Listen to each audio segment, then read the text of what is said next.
Nanindigan ng Palawan Council for Sustainable Development staff na ang kaingin o slash and burn agriculture ang pangunahing dahilan ng pagkasira ng kagubatan sa Timog Palawan, batay na rin sa resulta ng pag-aaral na sumasaklaw sa panahon mula 2001 hanggang 2023. Mataas ang iyong kolesterol, umiwas sa mga bisyo at uminom ng DTX 500. Ayon sa PCSDS, umabot sa 57,715 hektarya ng kagubatan sa loob ng Environmentally Critical Areas Network o ECANCOR at buffer zones sa Timog Palawan ang nawala sa loob ng 22 taon.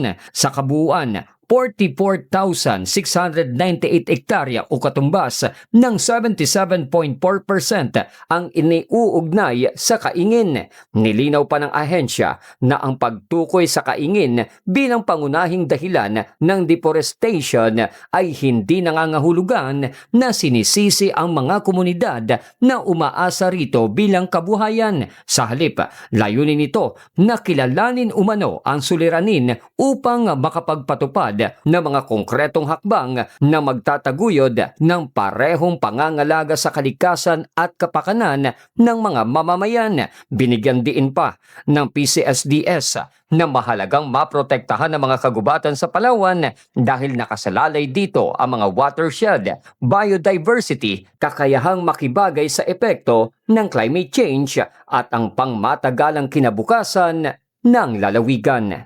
Ito si K5 Gilbert Basio para sa himpilang Kampiyon sa Balita, Serbisyong Publiko at Kasiyahan sa Palawan, K5 News FM. Mataas ang iyong kolesterol, umiwas sa mga bisyo at uminom ng DTX 500.